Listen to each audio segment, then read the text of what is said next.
We all have an idea of the happiness that love will bring us. Most of us put the search for love at the very centre of our lives. And yet it's a subject on which philosophy is strangely silent. Given that few of our experiences feel more life-changing or more important, one might have thought that philosophers would take love very seriously, but on the whole they haven't. They see it as a subject that's probably better left to poets, hysterics, and chat show hosts on daytime TV. But there was one philosopher who did take love very seriously. He saw it as one of our central concerns. His name was Arthur Schopenhauer.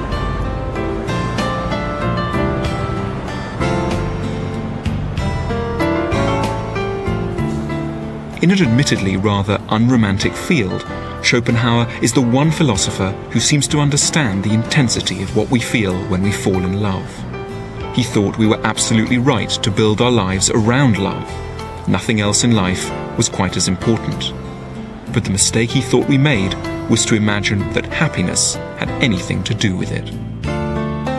Dear Michelle, I can't do this anymore. You know what you want, and I know that I do not want to marry you. It's unfair on you and me to continue anymore. I'm so unhappy in the relationship, which I didn't know that. I thought he was happy. And it seems that however hard I try to look into the future positively, the situation does not feel right. By the time you read this, I'll have left for a month or two travelling. It's so hard, but I'm not the right one for you, nor you for me. That's terrible. So and then a P.S. Please don't try and call. It's too upsetting. And I haven't seen or spoken to him since. So what was your first reaction when you read I this? just burst into tears. What do you expect? I shut myself in the loo and cried. You got a letter? Michelle Hutchison's boyfriend of 4 years left this letter, along with all her things from his flat, in a plastic bag at reception where she works. And did you try and call him? You didn't have any way of getting in touch with him? No, I did. I knew his numbers. But I didn't want to speak to him after that. I thought, this is it. I can't get myself out of this situation. I can't make him want me if that's so obviously clear that he doesn't want me. Tell me a bit more about him. I mean, what's he like? What does he do? How did you meet? That sort of thing. We met through a friend of mine that I lived with at university, and she introduced us at a party, and I practically moved in on the first date. How come? Because it was the summer holidays. So I just finished my degree, and he said come down for the weekend, and I actually never left. We went back and got the rest of my stuff, and I ended up living there. And was it kind of legendary love at first sight? Did you lay eyes on him and you just thought... It was for me. At this party we were walking across the field, and I just felt so comfortable with him. Do you think that he loved you? I think he did. So in that case, why this letter, if he loved you? I mean, I'm not saying he didn't. He loved me, but love isn't enough, is it? At first glance, it's hard to believe that Schopenhauer could really understand the pain that Michelle is going through, or have anything helpful to say to anyone in her situation. He never married, lived alone, and was often bitterly misogynistic. But go to Frankfurt and take a look around the Schopenhauer archive, with archivist and keeper of the Schopenhauer in Flame, Joachim Stolberg. There, amongst the rather poignant bits and pieces of Schopenhauer's life, you begin to get a picture of a man who truly deserves the title of philosophy's Dr. Love. Schopenhauer was born in Danzig in 1788, but spent most of his life here in Frankfurt. From an early age, he looked to love for happiness. He was intelligent, confident, good-looking, and after his father died when he was 17, extremely rich. That's him. That's the great man. But success with women eluded him. And his own signature. And that's the earliest. That's the earliest photo that we have of him. With a moustache. I've forgotten the German for moustache again. What's German for moustache? Schnauzbart. Schnauzbart. So he's got a Schnauzbart on. And he's how old? Schnurrbart. Schnurrbart. Ja. And how old is he there? 21. What, 21? And he's writing his thesis. Vincesimo primo. He's writing his thesis. He's interested in women. He's trying to meet them, but has problems meeting them. Okay. Back. Was he attractive to women? War attraktiv für Frauen? Vielleicht, ja. Kleiner? Ja, kleiner als wir. Kleiner, ja? Kleiner viel, als wir. Viel kleiner. Viel kleiner. Man sieht es an dem Spazierstock. Okay. Wir können ihn herausnehmen. So he was quite a small philosopher, which meant that anyone with theories of small men has plenty to feed on with Schopenhauer. Die Handschrift von Caroline Medon. So these are the letters from Caroline Medon, who was In 1821, at the age of 33, he did meet a woman who liked him, a 19-year-old singer called Caroline Medon. But he was never comfortable enough in the relationship to settle down. Eine sehr schöne, Mein lieber Arthur. So she was very warm. Die sehr warmherzige She wasn't desperate. She had choice, but she fell in love with him. And they had a child together. Ja. She was very keen on marriage, but he didn't want to. He told her that two people to get married means to do everything possible to become an object of disgust to one another. Mein innigst geliebter, guter Arthur. Ever warmer letters. After 10 stormy years, the relationship broke up. Schopenhauer continued to search for love, but with ever less success. In 1831, he developed a passion for Flora Weiss, a beautiful, spirited girl who had just turned 17. During a boating party, in an attempt to charm her, Schopenhauer started talking to her about his philosophy. He smiled and offered her a bunch of grapes. Flora later confided in her diary, "I didn't want them. I felt revolted because old Schopenhauer had touched them, so I let them slide quite gently into the water behind me."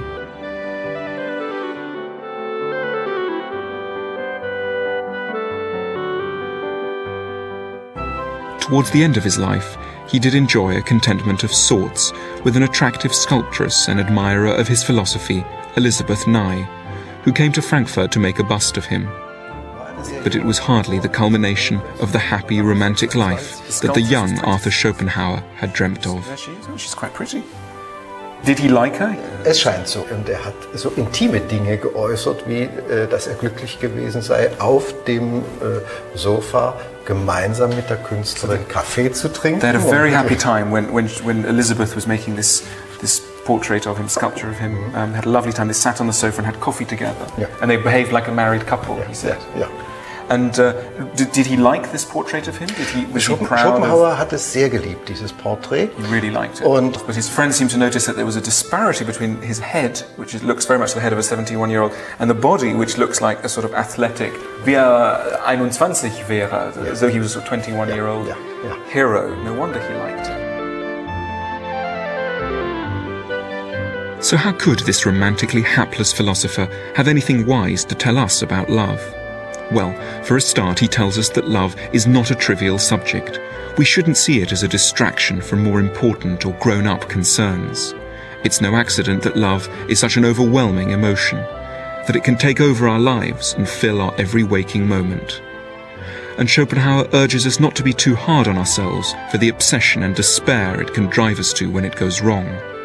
To be surprised at how much rejection hurts is to ignore just what acceptance would have involved. Nothing in life is more important than love, thought Schopenhauer, because nothing less than the survival of our species is at stake.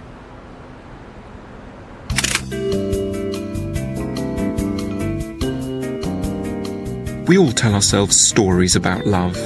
We imagine when we fall for someone that we're finding a partner who's going to make us happy. But Schopenhauer saw it very differently. He thought that we put ourselves through the self-conscious phone calls and the expensive candle-lit dinners for one reason only: an overwhelming biological drive to propagate the species. He called it the will to life. Love is a cunning ruse designed by biology to push us towards having children. However romantic we like to think we are all essentially slaves of the will to life. Do you think you've come here to propagate the species? Do you think you've come here to propagate the species? I don't think so, no. Every Friday and Saturday night, people flock to nightclubs like this. It wouldn't have been Schopenhauer's kind of place. He hated loud noise, but he would have known exactly why so many of us might want to spend our evenings here. Although it might be deeply uncomfortable for us to accept, although it violates our rational self-image, and although it's deeply un-PC to say so, we are all driven here by a blind biological urge to reproduce. Tell me why you've come here tonight, honestly. For a cheesy night out and to grab some filthy birds. Right. Do you think you've come here to propagate the species? I don't really feel like propagating the species at this moment in time. Right. So it's completely unconnected to that, you think? You haven't come here to do that? Myself personally, no, I haven't. No. Good. I think what was key for Schopenhauer is that the will to life can operate, but in a rather unconscious way, so that people are consciously driven to come to a club like this, to have a drink and to have a laugh with friends, or unconsciously driven by a need to reproduce the next generation. When confronted with the question, are you doing this, they'll of course reject it. But Schopenhauer didn't think that that meant that it wasn't actually driving them. It was, but in order for the will to life to be effective, it has to remain unconscious, because no one would consciously take on the burden of reproducing the next generation. What's going on in there that makes you want to hang out here? It's really like we're just going quite a few shag. They're looking for a shag? Really? Can I ask you why you've come here tonight? To be honest answer? Yeah. Full of birds. To pull a bird? Yeah. You might well object that the last thing on your mind when you ask someone for their phone number in a bar is having a baby. But Schopenhauer insisted that this was precisely what was motivating us, unconsciously. The very moment when two young people fancy one another should be considered as the birth of a new individual, he wrote. His theory explains the intensity with which we feel drawn to the people we fancy. But why do we fancy certain individuals and not others?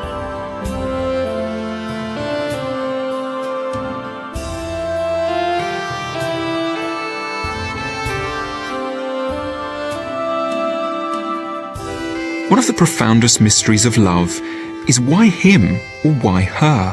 Why do we fall in love with the people we do? Huge numbers of people leave us cold, even though they may, on paper, be perfect for us. And just as strangely, we find ourselves falling in love with other people who might be quite tricky to live with. Schopenhauer had an answer. Whenever we fall in love with someone, we do so because we unconsciously sense that they'll help us to make healthy, well-balanced children. Love is nothing more than our will to life discovering someone who it thinks will make an ideal co-parent. This led Schopenhauer to some interesting thoughts about the rules of attraction. We're driven to fall in love with people who will cancel out any imperfections we may have, and so ensure that our children are proportioned in limb and stable of mind. Very tall people will tend to be drawn to short people, so that their children won't turn out to be giants. And people with big chins will be attracted to people with small chins, so that their children's chins will be ideal. He even believed that this search for balance extended to skin colour, and that the natural human colour was brown. Some of Schopenhauer's ideas might seem a bit fanciful now. One wouldn't necessarily put him in charge of a dating agency. And there are all sorts of emotional and sexual relationships which he leaves out. But a generation before Darwin and some 60 years before Freud, he was the first to point out that there are largely unconscious biological reasons why we fall in love.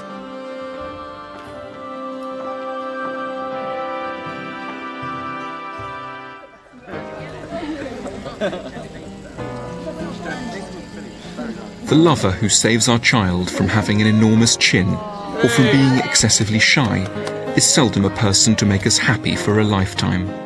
The pursuit of happiness and the production of children are two radically different projects, which love maliciously confuses us into thinking of as one, for as long as it takes to spawn and bring up the kids. Only much later, as our healthy, well-balanced offspring are kicking a ball around the garden, will we realise that we've been fooled? Will divorce or pass family dinners in hostile silence? Schopenhauer offered us a stark choice. It seems as if in making a marriage, either the individual or the interest of the species must come off badly. And he left no doubt that he thought it would be the individual who would suffer most.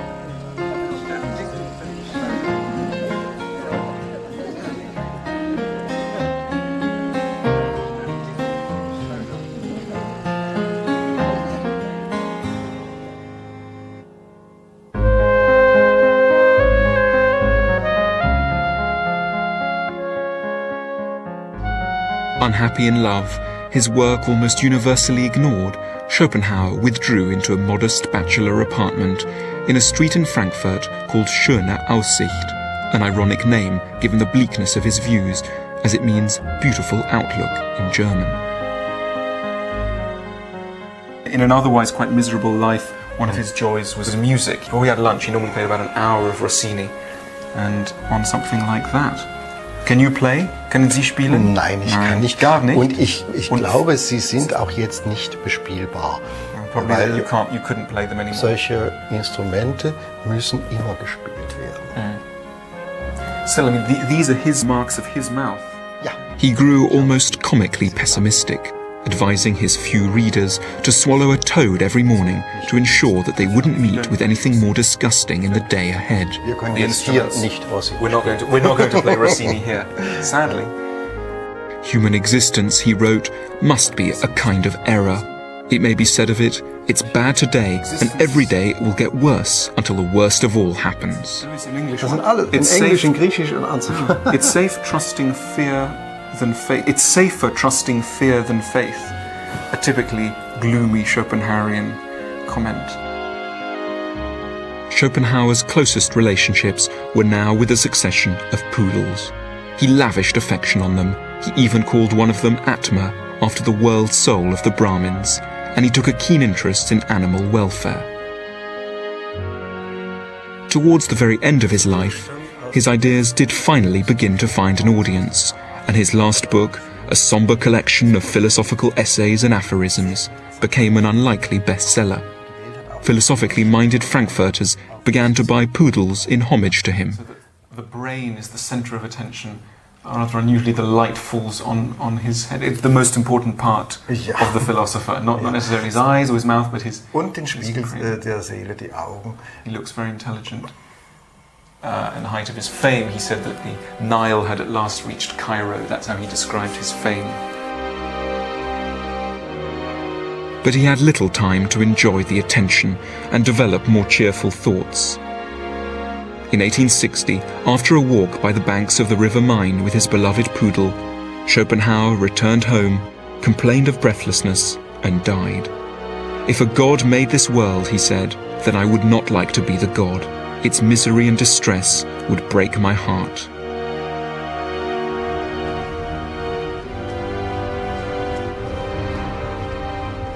It might seem odd to say that Schopenhauer could have anything helpful to tell us about love, given that he was such a misery himself. But I think he has some very consoling things to say. Firstly, he tells us that we simply have no choice but to fall in love. Biology is stronger than reason, and so we're not unhappy by accident. In essence, we're just like all other creatures in the zoo. We're impelled to find a mate, to spawn offspring and to bring them up, and only a force as strong as love could get us to do so. Schopenhauer took a particular interest in very ugly creatures like moles and aardvarks, and these wild dwarf monkeys. What interested him was the way that these creatures' lives are often extremely hard. They have to survive very harsh winters, they have to live in horrible little underground caves, and they have children that look rather like gelatinous worms, and yet that doesn't stop them trying very, very hard to reproduce. In fact, we see a couple of these wild monkeys having a go at reproduction over there.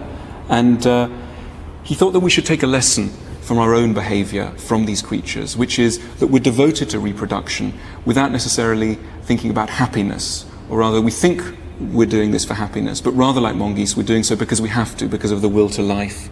So if reproduction makes us sad, if we don't feel that our marriages have gone well, we should draw a lesson from these creatures here in the cave, and they're doing it not for happiness, but because they have to, because of the will to life.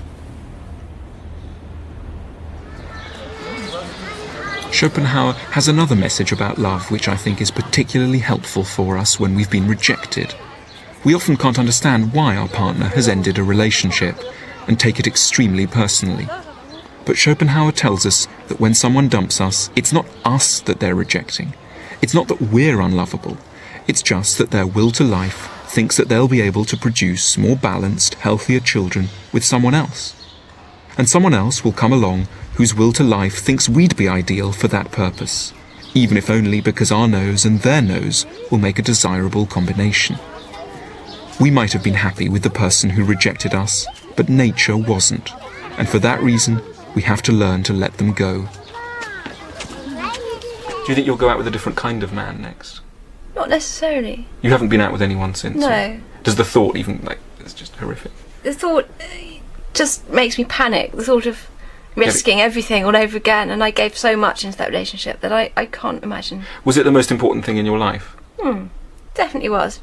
Yeah, I would have given up everything for that person. In what way, everything? What, you would have moved country? I would have moved country, I'd have left my job, and I absolutely love my job. I would have done anything. Anything more or less that he told you that was right for the relationship? Huge sacrifice. I think one nice thing is, if someone knows you and then they reject you, you tend to think, well, they've known my personality. They know you inside out. They know me inside out, and they've said no. Yeah. Which is horrible. I mean, they haven't just taken a casual glance, they've taken a deep glance, and they've said no. And I think what Schopenhauer says is, in a way, they have only taken a casual glance, because really what they're looking at is not your psychological self, but as it were, your biological self. That in a sense, the end of most relationships occur in the conscious mind as, I no longer fancy this person. And what that really means is, they're not really right for me for children. You know, at that level, it is very animal, and so we mustn't interpret it consciously, and we mustn't take it personally. I can't have the person I want. Isn't that sad? It is sad. It is sad. Isn't that tragic? No, it is tragic. It is tragic. But maybe in a way, there's a certain consolation in becoming aware of the tragic forces of nature. That in a way, you know, and seeing sort of rise, you know, rather like being in an aeroplane, looking down on the world and thinking, well, you know, this is the crazy world we live in.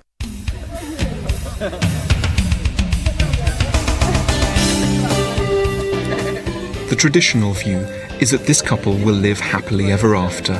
The cynical, modern view is that they're doomed to recrimination and a quick divorce. Schopenhauer asks us to consider a different view, that happiness is simply not the point, any more than it is for porcupines or monkeys.